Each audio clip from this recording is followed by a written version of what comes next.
एक नगर में एक सन्यासी रहता था। वह नगर में भिक्षा मांगकर गुजारा करता था। भिक्षा में मिले अन्न में से जो बच जाता, उसे सोते समय अपने भिक्षा पात्र में रखकर खूंटी पर टांग देता था। सवेरे वह इस बचे हुए अन्न को मंदिर में सफाई करने वालों में बांट देता था। एक दिन उस मंदिर में रहने वाले चूहों ने आकर अपने राजा से कहा, हे स्वामी, इस मंदिर का पुजारी रोज रात को बहुत सारे पकवान अपने भिक्षा पात्र में रखकर खूंटी पर टांग देता है। आप आहार के लिए व्यर्थ ही इधर उधर भटकते हैं। हम तो उस पकवान तक पहुंच नहीं पाते, किंतु आप तो समर्थ हैं। आप उस भोजन तक पहुंच सकते हैं। इस भिक्षा पात्र पर चढ़कर आप पकवान का आनंद लीजिए। आप चलेंगे तो हमें भी आसानी से पकवान का आनंद मिल जाएगा। ये सुनकर चूहों का राजा झुंड के साथ वहां जा पहुंचा, जहां खूंटी पर भिक्षा पात्र टंगा था। वह एक ही उछाल में खूंटी पर टंगे भिक्षा पात्र पर जा चढ़ा। इसके बाद उसने पात्र में रखे स्वादिष्ट पकवान को नीचे गिरा दिया। सभी चूहों ने पेट भरकर पकवान खाया। राजा चूहे ने भी पेट भरकर भोजन किया। इस प्रकार वह हर रात अन्य चूहों को पकवान खिलाया करता और स्वयं भी खाता। सन्यासी अपनी ओर से पूरी तरह सावधान रहता और चूहों को भगाने की पूरी कोशिश करता।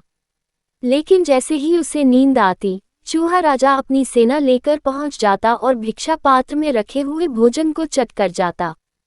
सन्यासी ने तंग आकर एक दिन भोजन की रक्षा करने के लिए नया ही उपाय किया। वह एक फटा हुआ बांस ले आया और सोते समय वह उसे जोर जोर से भिक्षा पात्र पर पटकता रहता। इससे चूहों के भोजन में बाधा पड़ी। कितनी ही बार वे चोट के डर से बिना खाए ही भाग जाते।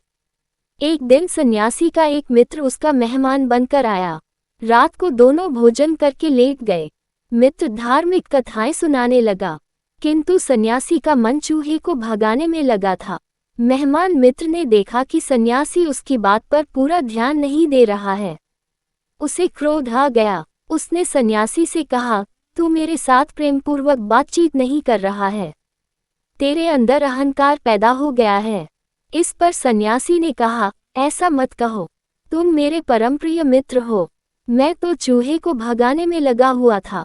वह बार बार उछलकर मेरे भिक्षा पात्र तक पहुंच जाता है। मित्र ने कहा, आश्चर्य है कि तुम एक चूहे को नहीं समझ पाए। ये चूहा अवश्य ही धन संपन्न है। इसे धन की ही गर्मी है। तुम्हें चूहे के आने जाने का मार्ग मालूम होगा।